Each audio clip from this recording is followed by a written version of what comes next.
চলে এসেছি আমরা ফ্লোরেন্সে। আর ফ্লোরেন্স যেই চার্চের জন্য ভীষণ বিখ্যাত সেটার নাম হচ্ছে সান্তা মারিয়া দেল ফিওরে। ওখানেই একসময় যে সমস্ত বন্দীদের এক্সিকিউট করা হতো তাদের মৃতদেহ ঝুলিয়ে রাখা হতো। আর এই উল্টো দিকেই এই বাড়িতে থাকতেন লিওনার্দো দা ভিঞ্চি।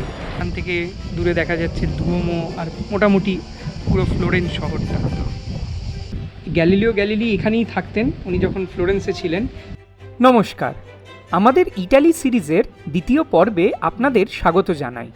ফ্লোরেন্স শহর ছিল রেনেসাঁসের সময়ের কেন্দ্রবিন্দু, যা সায়েন্স, আর্টস এবং ইকোনমির জন্য সারা পৃথিবীর কাছে খ্যাত। এই ফ্লোরেন্স শহর আমাদের দিয়েছে ব্রুনোলেস্কি ডোম, মিকেলঅ্যাঞ্জেলো ডেভিড এবং আরও অনেক কিছু। 15th সেঞ্চুরিতে এই শহর গোটা বিশ্বকে চিন্তা করতে শিখিয়েছে। এই ইটালি সিরিজের প্রথম পর্বে আপনাদের কাছে যে সুন্দর কমেন্টগুলো পেয়েছিলাম তাতে আমরা খুবই খুশি। আজকের পর্বে আমরা রোম থেকে ফ্লোরেন্স যাব ইটালির হাই স্পিড ট্রেনে চেপে। আপনাদের জন্য থাকবে কিছু টিপস অ্যান্ড ট্রিক্স, যেভাবে আপনারাও এই অসাধারণ ট্রেনের জার্নি উপভোগ করতে পারেন খুব কম দামে টিকিট কেটে।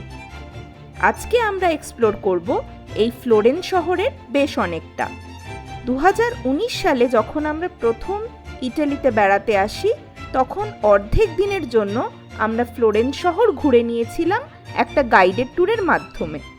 যদি সেই ভিডিও আপনারা মিস করে গিয়ে থাকেন তাহলে তা অবশ্যই দেখে নেবেন, ডেসক্রিপশন বক্সে তার লিংক দেওয়া থাকবে। তাহলে শুরু করি আজকের পর্ব। আপনারাও চলুন আমাদের সাথে ফ্লোরেন্স শহরে। গুড মর্নিং বন্ধুরা, ওয়েলকাম ব্যাক আমাদের আরেকটা নতুন পর্বে। তো আজকে আমরা এখন বেরিয়ে পড়েছি রোমের রাস্তা দিয়ে আমরা চললাম এখন ফ্লোরেন্সে। তো আপনাদের গত পর্বে বলেই দিয়েছিলাম, আমরা গত পর্বে রোম শহরটা একটুখানি দেখে নিলাম, রোম শহরটা রাত্রিবেলা কীরকম লাগে। তো আপনাদেরকে বলেছিলাম যে আজকে আমাদের ট্রেন আছে, ট্রেনে করে আমরা ফ্লোরেন্সে পৌঁছে যাব। তো সেই জন্যই আমরা এখন চললাম রোমা টার্মিনি স্টেশনের উদ্দেশ্যে। রোমা টার্মিনি স্টেশন হচ্ছে এখানকার ওই দিল্লি, নিউ দিল্লি স্টেশনের মতো সমস্ত জায়গায় এখান থেকে কিন্তু ট্রেন যায়। তো ফ্লোরেন্সের উদ্দেশ্যে আমাদের ট্রেন আছে সকাল 7:55-তে, এখন ঘড়িতে 6:30 বাজে। আমরা এখন বাস ধরবো আর পৌঁছে যাব রোমা টার্মিনি স্টেশনে। যেহেতু আমরা রোমে ডে পাস নিয়ে নিয়েছিলাম তাই আজকে আমাদের নতুন করে টিকিট কাটতে হয়নি। রোম শহর ইতিহাসের শহর। এই শহরের আনাচে কানাচে রয়েছে প্রাচীন সময়ের ছোঁয়া। স্টেশনে যেতে যেতে আমরা উপভোগ করে নিলাম আরও একটুখানি।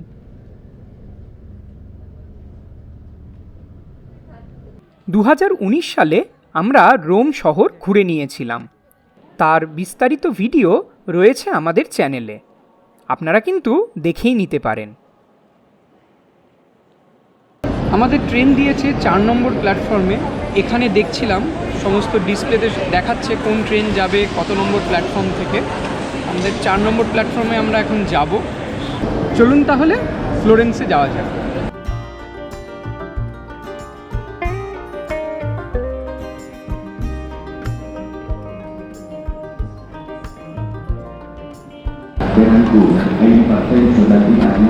এটা বাড়ি যাচ্ছে, আমরা যাচ্ছি ফ্লোরেন্স। এটা ভেনিস পর্যন্ত যাবে এই ট্রেনটা।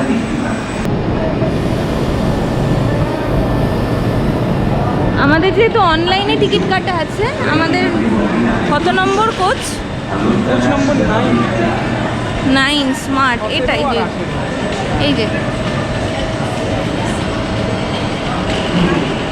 এই যে স্মার্ট 9। হ্যাঁ,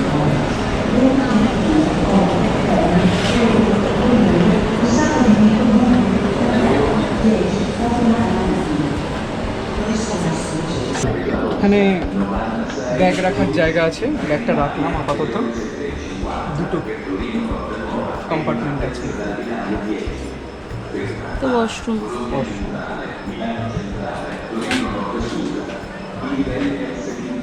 আমরা আমাদের ট্রেনের টিকিট কেটে নিয়েছিলাম ইটালোর ওয়েবসাইট থেকে।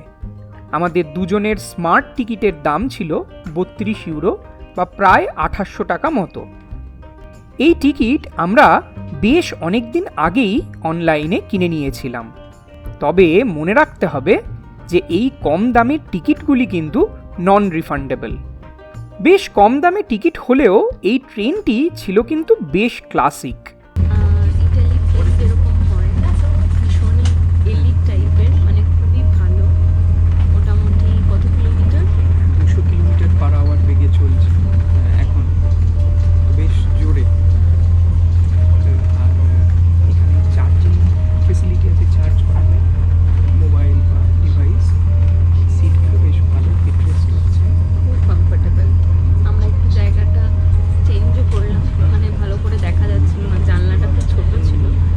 আর এরকম একটা টেবিল আছে, এরকম একটা জায়গা দেখলাম কেউ বসেনি, ফাঁকা ছিল, সেই জন্য আমরা এখানে বসলাম।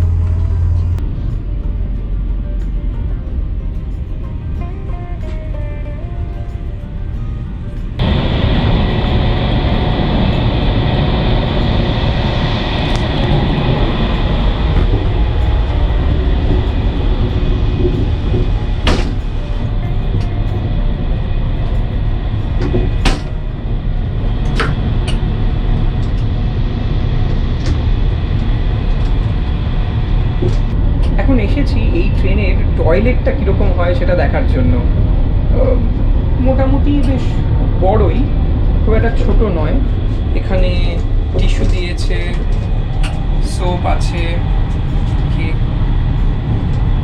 সোপ আছে, জল,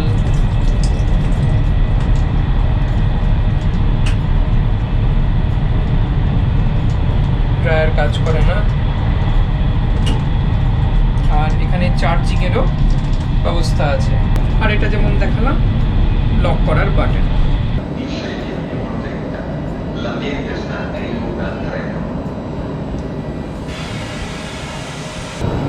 আমরা পৌঁছে গেছি এখন ফ্লোরেন্সের রেলওয়ে স্টেশনে।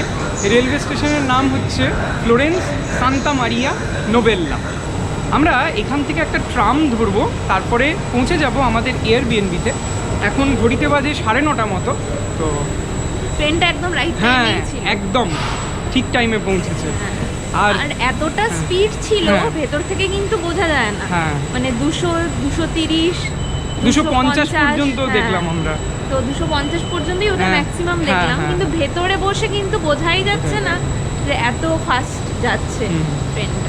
দারুণ এক্সপিরিয়েন্স ইটালির ট্রেনের। আগেও হয়েছে এক্সপিরিয়েন্স 2019-এ, এটাও কিন্তু বেশ ভালো হয়েছে এক্সপিরিয়েন্স।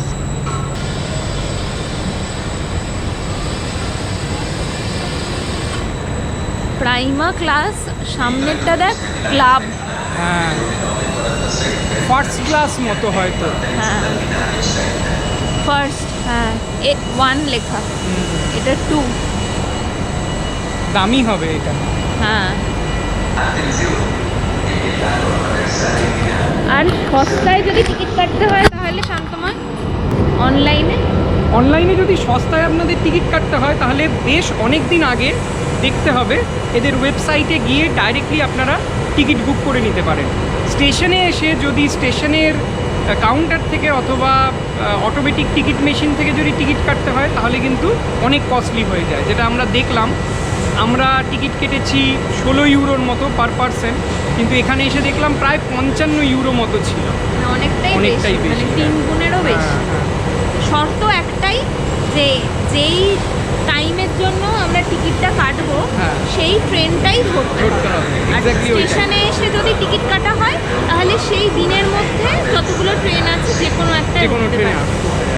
এয়ারবিএনবিতে যাওয়ার আগে আমরা চলে এলাম স্টেশনের একদম কাছে ট্যুরিস্ট ইনফরমেশন সেন্টারে। এখান থেকেই পেয়ে গেলাম ম্যাপ এবং জরুরি তথ্য। সোম থেকে শনি 9টা থেকে 7টা টাইম, আর ম্যাপ কালেক্ট করে নিয়েছি। যেই যেই জায়গাগুলো আমরা দেখব সেগুলো আমরা জেনেও নিয়েছি ডিটেলসটা, কীভাবে যাব সেটা একটা আইডিয়া হয়ে গেছে। এবার আমরা জার্নি শুরু করি।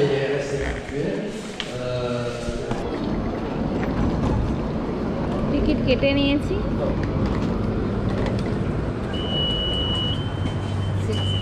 এরপর আমরা আমাদের এয়ারবিএনবিতে যাওয়ার জন্য ট্রামে চাপলাম।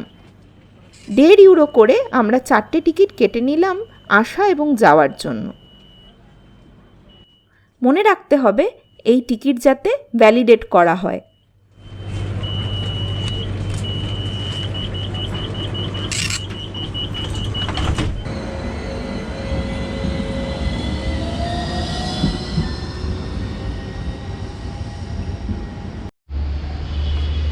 এসে গেছি। হ্যাঁ, আমাদের এয়ারবিএনবি এখানেই যেতে হবে ভেতরে। এয়ারবিএনবিতে বেশ অনেক ইনস্ট্রাকশন দেওয়া আছে। আমাদের যিনি হোস্ট তিনি ইনস্ট্রাকশন দিয়ে দিয়েছেন কীভাবে ভেতরে ঢুকতে হয়। এখানে বেশিরভাগ জায়গাতেই কিন্তু এরকমই হোস্ট ইনস্ট্রাকশন দিয়ে দেন, ভেতরে হোস্ট থাকে না। আমরা যখন ভেতরে যাই তখন ওয়েলকাম করার জন্য থাকেন না, চাবি থাকে লক বক্সে অথবা কোনো একটা জায়গায়। তো সেই সমস্ত ইনস্ট্রাকশন দেখে আমরা এখন ভিতরে যাব।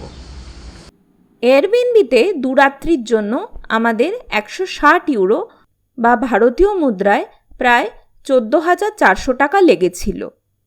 কিউআর কোড স্ক্যান করে মেনু কার্ড, তারপর হ্যাঁ, এটা আমরা শুনেছি যে এরকম খুব ফেমাস এখানকার একটা স্যান্ডউইচের মতোই দেখতে।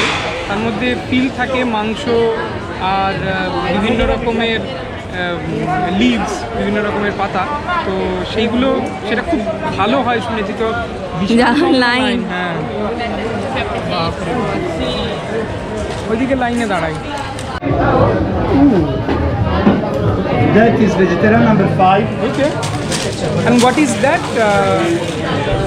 That oil? What? Olive oil. Olive oil. Olive Okay. oil. Yeah, it's olive oil. Okay. এটা vegetarian.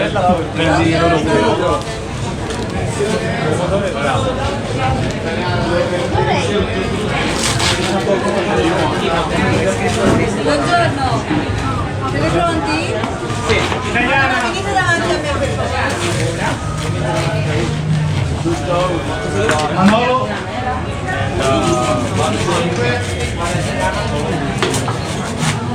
What is this sauce? This is mushroom sauce. And this is mozzarella. Mozzarella per di latte, typical of Puglia, South Italy. South Italy. চিজটা Mozzarella.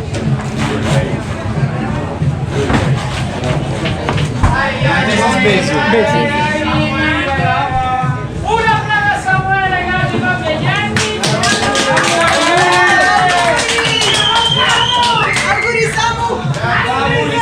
কি হয়েছে? What happened? What happened? And the cooked ham. Okay. What happened right now? Like everybody was clapping. It's a birthday. Birthday. Okay. Yeah, yeah, Okay. And this is the non-vegetarian. Thank you. No, thank you. Thank you. For the Well, payment, payment. in front of, skip the line. Okay. Okay. Thank you. এখানে এসে আমাদের 2019-এর কথা মনে পড়লো। 2019-এ যখন আমরা ফ্লোরেন্সে এসেছিলাম তখন একটা ওয়াকিং ট্যুর করেছিলাম, যেখানে ওয়াকিং ট্যুরের প্রায় শেষের দিকে আমরা এই জায়গাতেই এসেছিলাম। এখানে এই সিঁড়িতেই বসে আমরা আমাদের গাইডের কথা শুনছিলাম। এখানে এই বেল টাওয়ারটা যেটা আপনারা দেখতে পাচ্ছেন, এই বেল টাওয়ারটাতে ওখানেই একসময় যে সমস্ত বন্দীদের এক্সিকিউট করা হতো তাদের মৃতদেহ ঝুলিয়ে রাখা হতো। আর এই উল্টো দিকেই এই বাড়িতে থাকতেন লিওনার্দো দা ভিঞ্চি। তো আপনাদের যদি মনে থাকে আমাদের সেই ভিডিওতে আমাদের গাইড বলেছিলেন যে লিওনার্দো দা ভিঞ্চি কিন্তু এখানকার যে জেলের যে রক্ষীরা তাদের সঙ্গে কথাবার্তা বলে তাদেরকে কিছু টাকা পয়সার বিনিময়ে সেই সমস্ত মৃতদেহগুলোকে নিয়েছিলেন এবং অনেক পরীক্ষা নিরীক্ষা করেছিলেন অ্যানাটমি বোঝার জন্য। আমাদের কিন্তু অনেক কথা মনে পড়ে যাচ্ছে, মানে স্মৃতির রোমন্থন হচ্ছে আর কি, খুব ভালো লাগছে।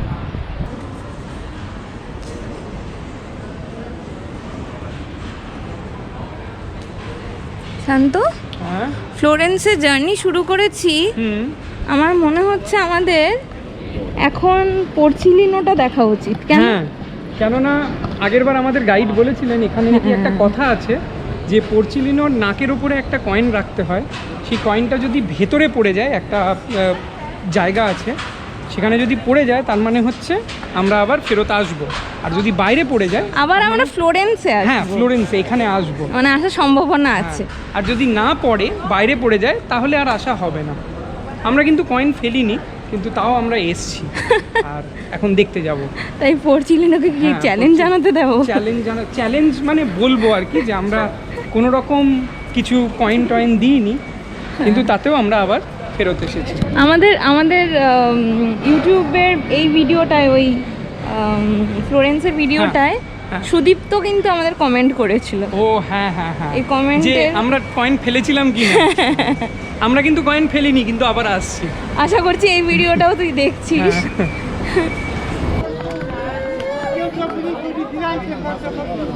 Brava signora, brava. Congratulations, thank you very much. No, qui. No. Brava, no, qui.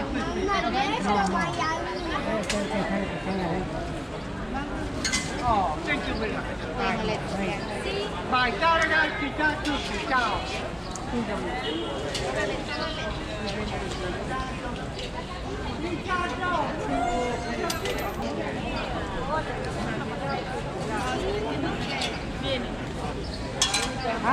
ইচ্ছা করে ফেললাম।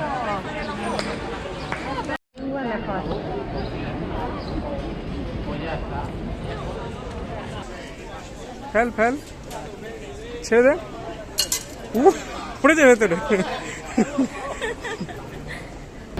চলে এসেছি আমরা ফ্লোরেন্সে। আর ফ্লোরেন্স যেই চার্চের জন্য ভীষণ বিখ্যাত, সেটার নাম হচ্ছে সান্তা মারিয়া দেল ফিওরে।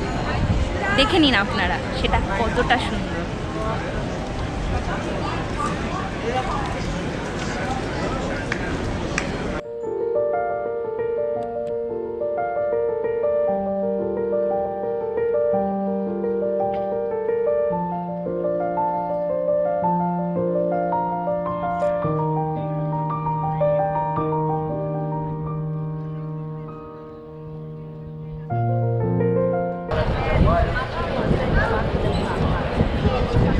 আমরা 4 বছর পর আবার চলে এসেছি এই চার্চের সামনে। চার্চটা কিন্তু ফ্লোরেন্সের একটা আইকনিক চার্চ বলা যায়। ভীষণ সুন্দর লাগছে, দারুণ সুন্দর। আর উল্টো দিকে এটা হচ্ছে লোরেনজো গিবের্তির বিখ্যাত আর্ট, যদিও এটা একটা রেপ্লিকা। এই আর্টটাকে মিকেলেঞ্জেলো বলেছিলেন যে স্বর্গের যদি কোনো দরজা থাকে তাহলে সেই দরজা কিন্তু এই রকমই দেখতে হবে। অপূর্ব সুন্দর। গতবার আমরা এই চার্চের ভেতরে যেতে পারিনি, কিন্তু এবার যাব।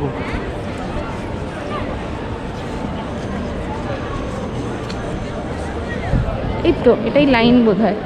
লম্বা line.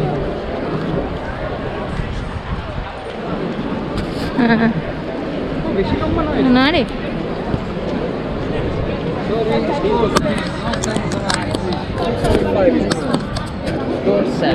in this building. Can I buy today for tomorrow?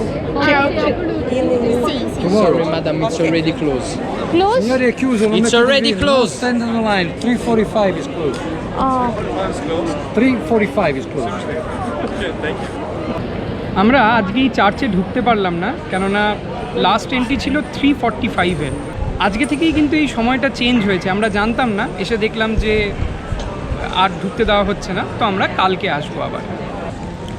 আমরা এখন চলে এসেছি স্যান লরেনজো ব্যাসিলিকাতে। ব্যাসিলিকার সামনেই দাঁড়িয়ে আছি। এই ব্যাসিলিকাটা কিন্তু প্রথম যে বানানো হয়েছিল, যে বিল্ডিংটা, সেটা কিন্তু বহু পুরনো, প্রায় 300 এডির আশেপাশে। আর এখন যে বিল্ডিংটা আপনারা দেখতে পাচ্ছেন, এটা 1400 শতাব্দীর মাঝামাঝি সময়ে বানানো হয়। আর এই চার্চটা বানানোর দায়িত্বে ছিলেন ফিলিপো ব্রুনোলেস্কি।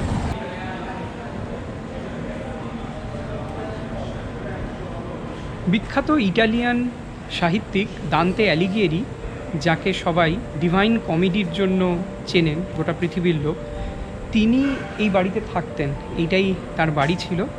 আর একটু আগেই আমরা দেখলাম দান্তেস চার্চ। সেটাকে দান্তের চার্চ বলা হয়, কেননা দান্তে অ্যালিগিয়েরির বিয়ে হয়েছিল এই চার্চে।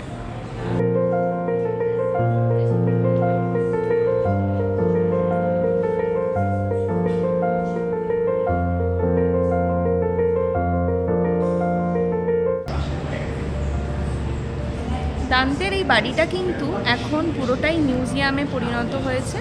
আর এই মিউজিয়ামের এন্ট্রি টিকিটের দাম হচ্ছে 8 ইউরো। এই স্ট্যাচুটা আমরা আগেও দেখেছিলাম, যে আর্টিস্ট ছিলেন ইচ্ছে করে এই মূর্তিটার গলাটা বড় করেছিল, এটা পার্সপেক্টিভের জন্য, যাতে দূর থেকে মনে হয় যে ওটা একদমই স্বাভাবিক, যেরকম হওয়া উচিত ছিল। আর কেউ যদি একদম সামনে থেকে দেখে তাহলে তার গলাটা বড় লাগে, উঁচু লাগবে। উঁচু লাগে। আসলে তখন এই স্ট্যাচুটার করার উদ্দেশ্য ছিল একটাই, যে পার্সপেক্টিভ, মানে মানুষ সামনে থেকে কতটা কি দেখছে, দূর থেকে কতটা কি দেখছে, এটা যাতে বোঝা যায়। এইটা আনার জন্যই, এই পার্সপেক্টিভটা আনার জন্যই আর্টিস্টরা এরকম করেছিলেন। এটাও কিন্তু আমাদের সেই 2019-এ জানা আমাদের গাইডের কাছ থেকে। পুরোটাই মিল পাচ্ছি, ভীষণ ভালো লাগছে, খুব ভালো লাগছে।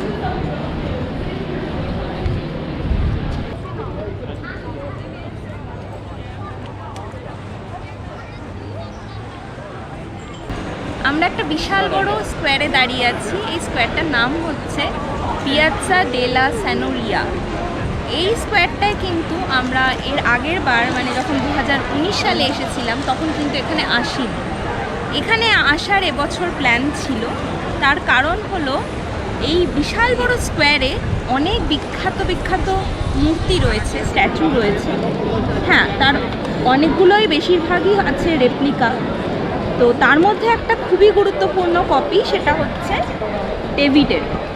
ডেভিড হচ্ছে মাইকেল অ্যাঞ্জেলোর বিখ্যাত সৃষ্টি। এই ডেভিডের অরিজিনাল কপি, মানে অরিজিনাল ডেভিড আমরা দেখতে যাব আগামীকাল। তার বুকিং অলরেডি আমরা করে নিয়েছি। আর এই রেপ্লিকাটা কিন্তু এই স্কোয়ারের মধ্যেই আছে। এই স্কোয়ারে আছে সিটি হল। টিকিট কেটে আপনারা এই মিউজিয়াম দেখতে পারেন। আমরা বাইরে থেকেই দেখেছিলাম।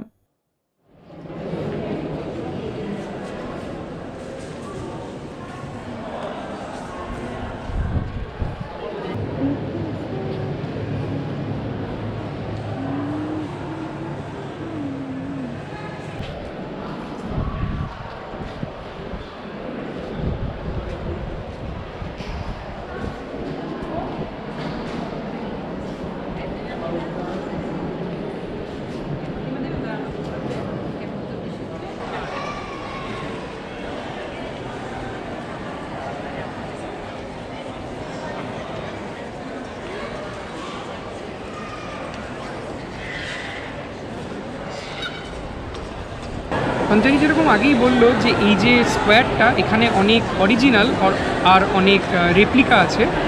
এই চাতালের ওপরে যে জায়গাটা, এই জায়গাটার মধ্যে কিন্তু অনেক অরিজিনাল মূর্তি আছে। যেরকম এই পেছনে যে মূর্তিটা দেখতে পাচ্ছেন, সেটা কিন্তু প্রায় 400 বছর পুরনো, 400-500 বছর পুরনো, এবং 1800 শতাব্দী থেকে এই জায়গায় এই মূর্তিটা কিন্তু রয়েছে।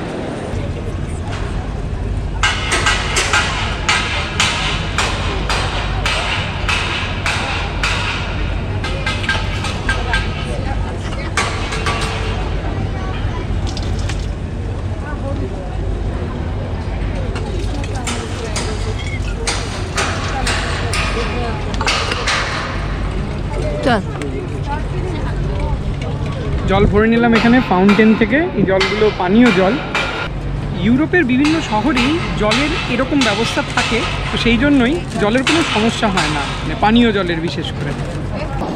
আমরা এখন চললাম একটা ব্রিজের দিকে। সেই ব্রিজটা হচ্ছে আর্নো নদীর ওপরে অবস্থিত, সামনে এই যে এই দিকে।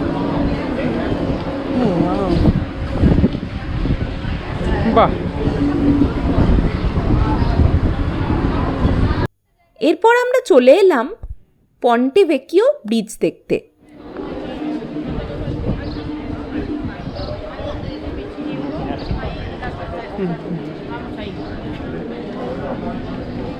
ময়নার দোকান কিন্তু বেশিরভাগ, এদিকেও তাই।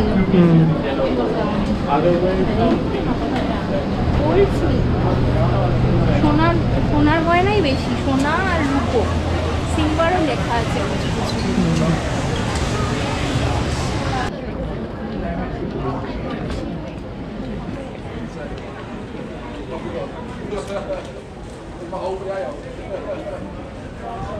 আমরা এতক্ষণ পন্টে ভেকিও ব্রিজের ওপরেই ঘুরছিলাম। তো এখানে যেরকম আগেই দেখলাম যে অনেক সোনার রূপোর দোকান আছে, দামি দামি অলংকারের দোকান। আর আমার পেছনে এখন দেখতে পাচ্ছেন আপনারা রোলেক্সের দোকান, মানে রোলেক্সের ঘড়ি হয়তো অনেকেই জানেন। তো এই ব্রিজটার বিশেষত্ব হচ্ছে এই ব্রিজটা কিন্তু বহু পুরনো, 1300 শতাব্দীর আশেপাশে বানানো এবং চার্লস ব্রিজের থেকেও পুরনো। দ্বিতীয় বিশ্বযুদ্ধের সময় এই ফ্লোরেন্সে বেশিরভাগ ব্রিজই কিন্তু ধ্বংস হয়ে যায়, একমাত্র এই ব্রিজটাই কিন্তু টিকে থাকে। এই ব্রিজটা অবস্থিত হচ্ছে অর্ণ নদীর ওপর, যে অর্ণ নদী কিন্তু এই ফ্লোরেন্স শহরের লাইফ লাইন নদী। গাছটা দারুণ, তাই না শান্ত?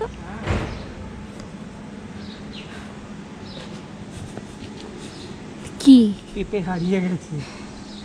আহারে, হয় এরকম, যারা ছোট থাকলেও ওরকম।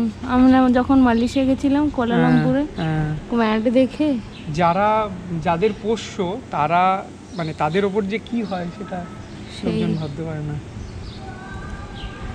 পেয়ে যায় জানো।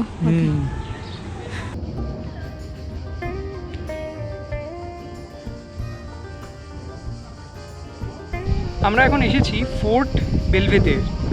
এখানে টিকিট আছে, কিন্তু আমাদের কিন্তু ফ্রি টিকিট আমরা পেয়ে গেছি। জানি না কেন ফ্রি টিকিট দিয়েছে, কিন্তু বাই চান্স আমরা পেয়ে গেছি। একটা এক্সিবিশন দেখলাম, বুঝলাম না কিসের এক্সিবিশন যদিও, কিন্তু এই যে একটা প্যানোরামিক ভিউ দেখার যে জায়গা এখানে আছে, এটা কিন্তু সত্যিই সুন্দর। এখান থেকে দূরে দেখা যাচ্ছে দুয়োমো আর মোটামুটি পুরো ফ্লোরেন্স শহরটা। তো মানে এটার জন্য এখানে আসাই যেতে পারে। আজকে আমাদের ফ্রি টিকিট দিয়েছে বটে, কিন্তু এর জন্য 3 ইউরো লাগে এখানে আসার জন্য।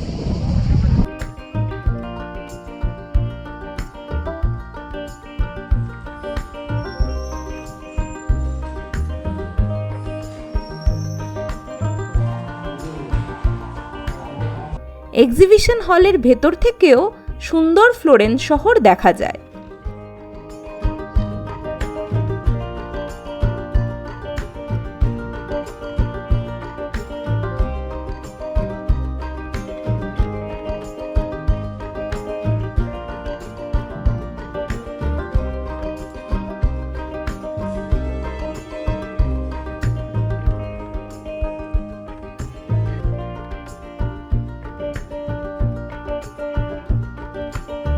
এই এক্সিবিশন হলের ওপরের টেরাসে একটা প্রোগ্রামের প্র্যাকটিস চলছিল। কিছুক্ষণ আমরাও দেখে নিলাম এই সুন্দর পারফরমেন্স।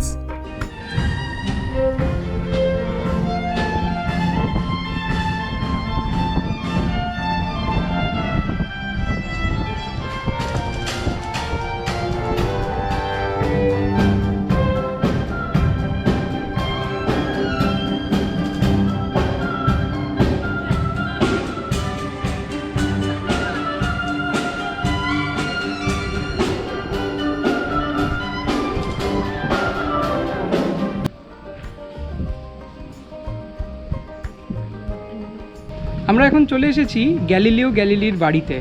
গ্যালিলিও গ্যালিলি এখানেই থাকতেন উনি যখন ফ্লোরেন্সে ছিলেন। আর একটু আগেই আমরা দেখলাম ওনার আরেকটা বাড়ি, যেখানে এক্সপেরিমেন্ট করতেন উনি, টেলিস্কোপের এক্সপেরিমেন্ট। তো এটা দেখে কিন্তু বেশ ভালোই লাগছে যে আজ থেকে বহু বছর আগে উনি থাকতেন এখানে। হ্যাঁ, বহু বছর আগে। তো এখনও এখানে ভেতরে লোকজন থাকেন, আমরা একটু আগেই দেখলাম একজন উঁকি মারছেন ওই জানলা থেকে। তো বেশ ভালো লাগছে কিন্তু। আর এই বাড়ির ওপরেই আছে গ্যালিলিও গ্যালিলির ছবি, যেরকম ছবি আমরা ছোটোবেলায় বিজ্ঞান বইতে দেখেছি।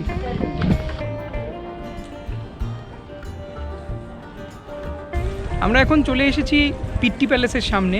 এই পিট্টি প্যালেস বানানো হয়েছিল 15th সেঞ্চুরিতে, এবং পরবর্তীকালে এই প্যালেস নেপোলিয়ন কিন্তু তার বেস হিসাবে ব্যবহার করতেন। এই পিট্টি প্যালেসের পেছনে একটা বিশাল বড় গার্ডেন আছে, আর তার সঙ্গেই একটা বিশাল বড় মিউজিয়াম আছে। সেই মিউজিয়ামে কিন্তু টিকিট লাগে, টিকিট দিয়ে সেই মিউজিয়াম আপনারা দেখতে পারেন। আমরা ফ্লোরেন্সে কিন্তু বেশ ভালোই ঘুরছি, কিন্তু ঘুরতে ঘুরতে দেখা হয়ে গেল আমাদের সাথে আমার অনেক পুরনো দিনের বন্ধু আমার সিনিয়র, আমার পুনে ইউনিভার্সিটির সিনিয়র তো সৌরভ দার সাথে, তো সৌরভ হ্যালো। আর দেখা হলো পুষ্পার সাথে, পুষ্পাও পুনে ইউনিভার্সিটি। তো আমরা এখন অ্যাকচুয়ালি টি প্লেসের সামনে এসেছি, তো খুব ভালো লাগছে, সন্ধ্যা হয়ে গেছে অলমোস্ট। তো এখন বাজছে কটা? 9:30 বেজে গেছে। 9:30 বেজে তো গেছে। মেবি ইন্ডিয়াতে আরো মাঝরাত। হ্যাঁ, তো আমরা এনজয় করছি, খুব ভালো লাগছে। ভালো লাগছে। আর তোমরা সবাই এসো, এনজয় করো। আর একটা জিনিস মনে রেখো কি, রোমে এলে দেন ফ্লোরেন্সে এসো। হ্যাঁ, আর তারপরে তো এখানে সব থেকে মজার জিনিস যেটা, সেটা হচ্ছে যে জল কিনতে হবে। হ্যাঁ, আমার খুব ভালো লেগেছে। পেছনেই জলের জায়গা আছে। মানে জলের পয়সা বেশি water হবে। fountain পেয়ে যাবে। হ্যাঁ। একদম খরচা করবে না, আমরা একদম খরচা করে খুব মিস করেছি। 4 ইউরো করে। 4 ইউরো দিয়েছি, 1.5 বোতল, 1.5 লিটার জলে 4 ইউরো। তো তোমরা এই ভুলটা করো না। তো মনে রেখো, তো এখানে রোমে এবং ফ্লোরেন্সে তো ওয়াটার ফাউন্টেন থেকে ফ্রি অফ কস্টে জল পেয়ে যাবে। ঠিক আছে, ঠিক আছে। আর ঠান্ডা ঠান্ডা জল। তো এইটাই হলো আমাদের অলমোস্ট আমাদের 9:30 হয়ে গেছে। হ্যাঁ, তো এখন আমরা আমরা একটু খাবো। বাড়ির দিকে যাব। আর হ্যাঁ, খেয়ে দিয়ে বেরিয়ে যাবো। এটাই আমাদের লাস্ট স্টপ আর এটাই লাস্ট স্টপ। এরপরে লাস্ট স্টপ আমাদের ঘুমানোর জায়গা। তো সবাই ভালো থেকো, এসো, আবার দেখা হবে। দেখা হবে। একদম, কারণ আমাদের দুনিয়াটা খুব ছোট। আমরা শান্তময়কে আমরা ফার্স্ট দেখেছিলাম 2013, তারপরে একবার দেখা হয়েছিল কলকাতার কফি হ্যাঁ, হাউসে। হ্যাঁ, দেন তারপরে আবার 2023-এ এই জায়গায়। হ্যাঁ, আর সব থেকে মজাদার জিনিস আজকে যেটা আমাদের ভালো লাগলো, সেটা হচ্ছে যে without phone call, without video কলে আমরা হঠাৎ করে দেখা হয়ে এক জায়গায় দেখা। তাও আবার কোথায়? গ্যালিলিওর বাড়ির সামনে। গ্যালিলিওর বাড়ির সামনে। That's nice. তো মেবি শান্ত সেটা আপলোড করবে ভিডিও, হ্যাঁ। গ্যালিলিওর বাড়ি এবং তার মানে আবিষ্কার সমস্ত, তার জন্য দেখতে হবে। আর সাবস্ক্রাইব করতে হবে শান্তর চ্যানেলকে। বাহ। লাইক, সাবস্ক্রাইব আর শেয়ার। চিয়ার্স। চিয়ার্স। Cheers. তো আজকের মতো এই অবধি, গুড বাই। Bye bye. পরবর্তী পর্বে আমরা ফ্লোরেন্স শহরের বাকিটা দেখে নেব অ্যাকাডেমিয়া গ্যালারিতে মিকেল অ্যাঞ্জেলোর সৃষ্টি ডেভিড। আর এই পর্বে যে সুন্দর সান্তা মারিয়া দেল ফিওরে ক্যাথিড্রাল আমরা বাইরে থেকে দেখলাম, পরের পর্বে ভিতর থেকে আমরা দেখে নেব। তারপর আমরা চলে যাব এমন একটি ব্যাসিলিকা দেখতে যেখানে ইটালির বিখ্যাত মানুষজনদের সমাধি রয়েছে। এই ব্যাসিলিকার ভেতরে রয়েছেন Galileo Galilei, Michelangelo, Lorenzo Ghiberti, Machiavelli এবং এরকম আরও অনেক বিদ্বজ্জন। আর দিনটা শেষ করব একটা অসাধারণ সূর্যাস্ত দেখতে দেখতে। আজকের পর্ব যদি আপনাদের ভালো লেগে থাকে তবে একটা নিশ্চয়ই লাইক দিয়ে দেবেন। আর কেমন লাগলো এই পর্ব তা অবশ্যই কমেন্টের মাধ্যমে আমাদের জানান। আমাদের চ্যানেলে যদি আপনারা নতুন হন তাহলে অবশ্যই চ্যানেলটা সাবস্ক্রাইব করুন আর বেল আইকনে অবশ্যই ক্লিক করে দিন যাতে আপনারা আমাদের প্রত্যেকটা ভিডিও দেখতে পারেন। ভালো থাকবেন সবাই, টাটা।